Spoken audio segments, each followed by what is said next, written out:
हमने तलावत कलाम पाक को सुना है, सुनी हुई आयत के लिए जोरदार तालीम दें।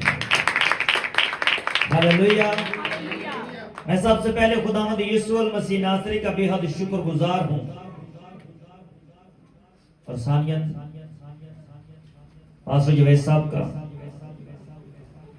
ब्रदर सुशील साहब का वेलकम जी आया सर जी। खुदावंद खुदाम वाली जोरदार तालियां बजाएं। Hallelujah hallelujah. कर रहा है कोई वफा की बात इस जमीन पर, बेवफा होकर वफा देखती है तो सलीब के पास आ जाओ। वफा सलीब के पास की है, और जो सलीब के पास होते हैं उन्हें हम वफादार कह सकते हैं। हालेलुया। सो खुदावंद के खात्मों के लिए एक बार फिर से जोरदार तालीम देंगे। हमारे पास आए खुदा की आवाज को लेकर, खुदा के कलाम को जो उन्होंने गाया ये भी खुदा का कलाम है। हालेलुया। और आज हम जो तलावत कलाम पाक को सुना, जो कलाम सुनने को है, खुदावंद यीशु का लहू जिंदा है। हालेलुया। कितने लोग ईमान रखते हैं कि खुदावंद यीशु का लहू जिंदा है, और वो आज भी तासीर रखता है। हालेलुया। बाइबल में लिखा, पास सिपाहियों ने आकर पहले और दूसरे शख्स की टांगे तोड़ी जो उसके साथ मसलूब हुए थे, लेकिन जब उन्होंने यीशु के पास आकर देखा कि वो मर चुका है तो उसकी टांगे ना तोड़ी, मगर उनमें से एक सिपाही ने भाले से उसकी पसली छीदी और फियल फोर उससे खून और पानी बह निकला। आयत करीमा में एक वजाहत है कि जब खुदावंद यीशु की पसली में नेजा मारा गया तो खुदावंद यीशु की पसली में से खून और पानी बह निकला। बाइबल में बहुत से रास्तबाजों का लहू बहा है। एक रास्तबाज पैदाइश की किताब में हमें दिखाई देता है, जब वो मर गया और उसके लहू ने, उसके खून ने जमीन में से शहादत दी कि मैं जमीन में हूं। और वो रास्तबाज आदम का बेटा हाबिल है। जब हाबिल को उसके भाई काइन ने कत्ल कर दिया और उसे डर सताने लगा कि मैंने अपने भाई को कत्ल कर दिया है, और उसे जमीन में दफन कर दिया। खुदा उन दोनों के दरमियान में था। खुदा उन दोनों को देखता था। खुदा उन दोनों से बात करता था।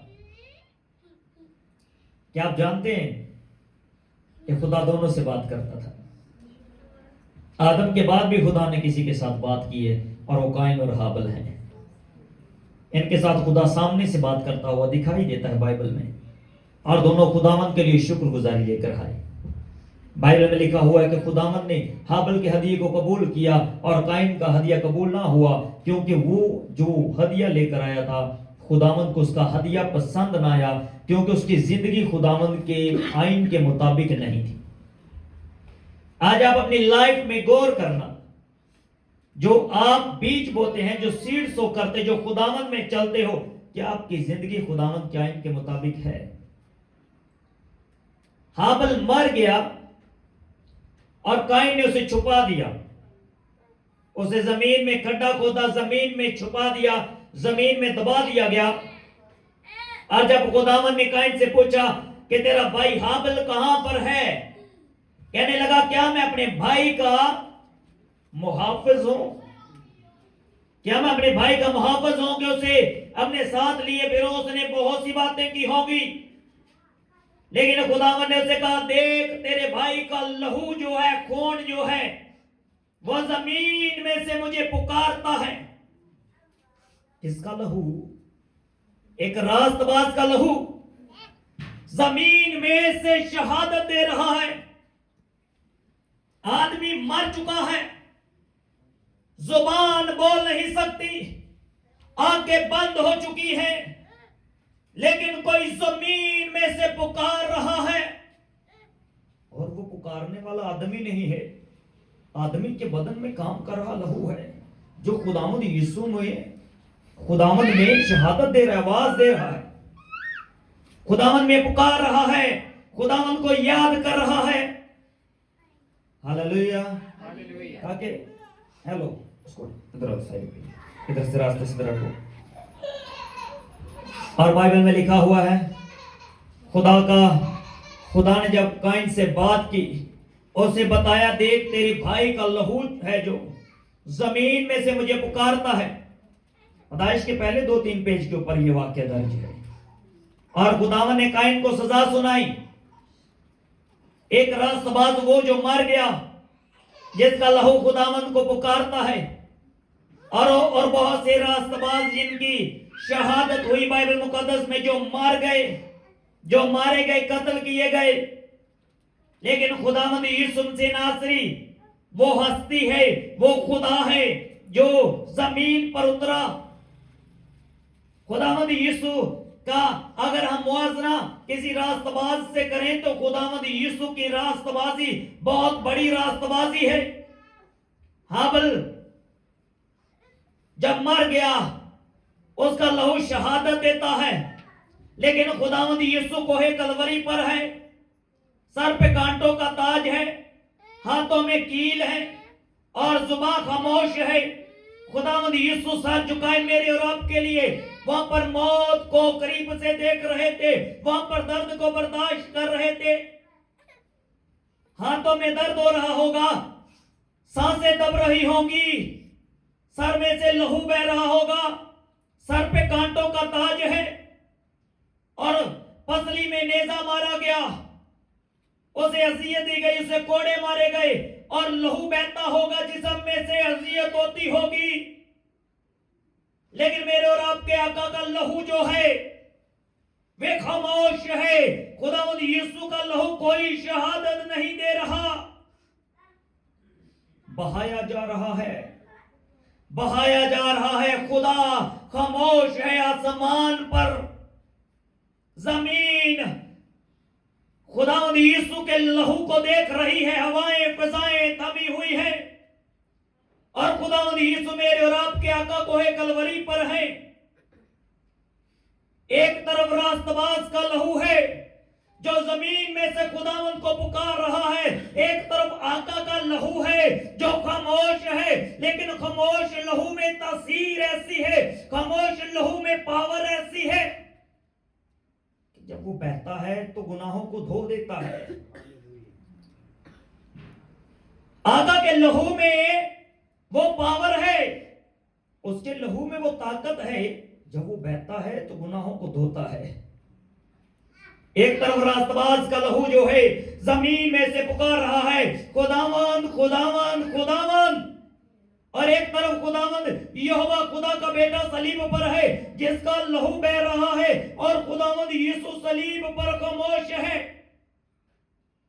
यहां पर लहू बहे जा रहा है और सपाई ने जब खुदावंद यीशु की पसली में नेजा मारा, बाइबल बताती जो ही खुदावंद यीशु का लहू उस पर गिरा। यहां पर लहू शहादत नहीं देता, जिस पर यीशु का लहू लग जाता है वो जुबान खुद से शहादत देना शुरू कर देती है कि ये खुदा का बेटा यीशु नासरी है।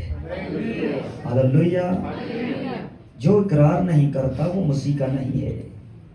बाइबल बताती है एक लहू जमीन में से खुदा को पुकारता है और एक लहू जब बंदे पे लग जाता है वो जुबान ही पुकारने लग जाती है कि ये खुदा का बेटा है जिसे यीशु नासरी कहते हैं। आप कौन से हैं? क्या आपका लहू शहादत है या आपकी जुबान? अगर आपके माथे पर यीशु के लहू की मोहर है तो आपकी जुबान शहादत देगी कि यीशु ही खुदावंद है।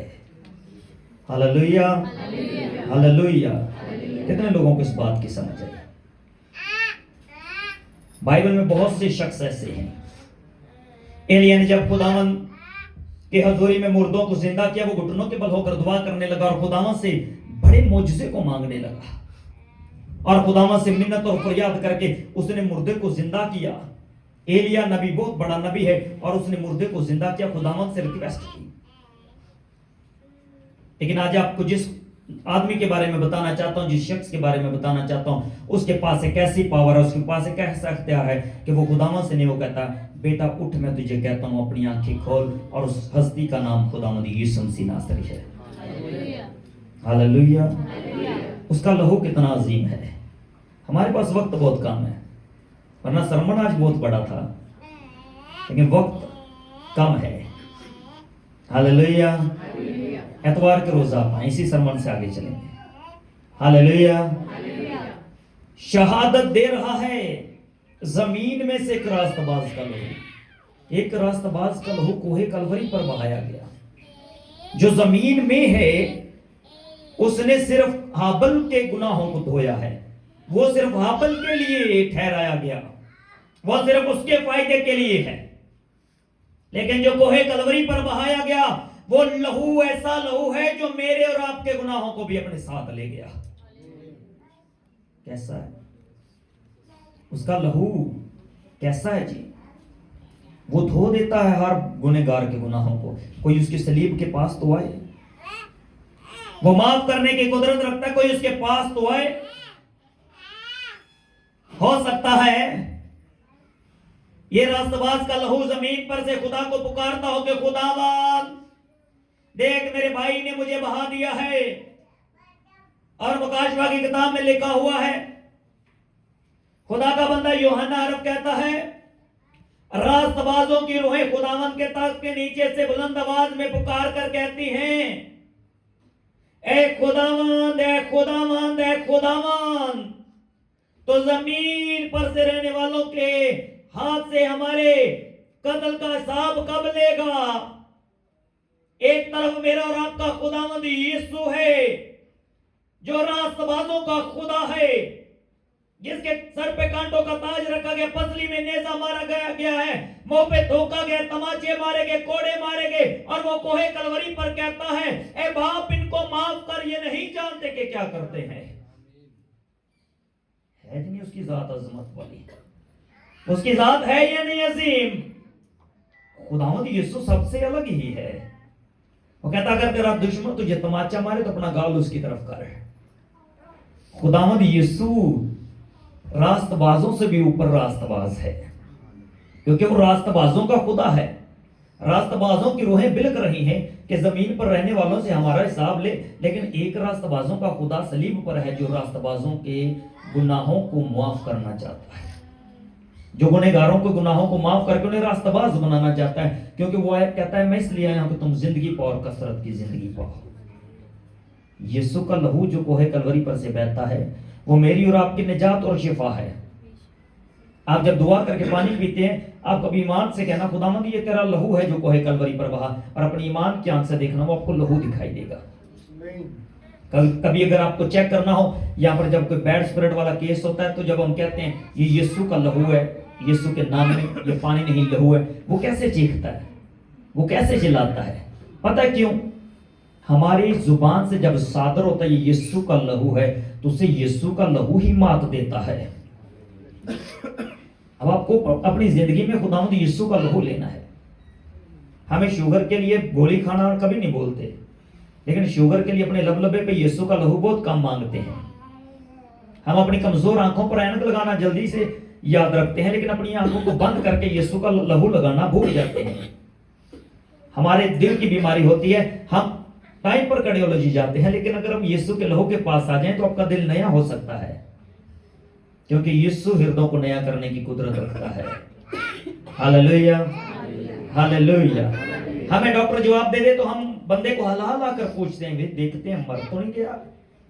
उसी बीमार पर हाथ रख के ईमान से दुआ करें, वो मर भी जाए तो यीशु के नाम में जिंदा हो सकता है, क्योंकि यीशु के लहू की मोहर आपके माथों पर हुई है और उसने आपके लिए लहू बहाया है। आज जो भी उसका नाम ईमान से लेता है वो निजात और शिफा हासिल कर सकता है। हालेलुया। खुदावंद यीशु किसी ऑर्गेनाइजेशन के लिए नहीं आया, खुदावंद यीशु किसी मिनिस्ट्री के लिए नहीं आया, खुदावंद यीशु किसी एक इंसान के लिए नहीं आया। खुदावंद यीशु हर दीन के लिए, हर मजहब के लिए, हर इंसान के लिए आया ताकि सब नजात पाएं, सब बचाए जाएं। आज जो कोई भी खुदावंद यीशु का नाम ईमान से लेता है वो नजात पाता है। Hallelujah, hallelujah. उसके लहू को अपनी जिंदगी में दें ताकि हम जिंदगी पाएं और कसरत की जिंदगी पाएं। खुदा अपने कलाम के बस मुझे और आप सबों को बड़ी बरकत बख्शे। आमीन। हालेलुया।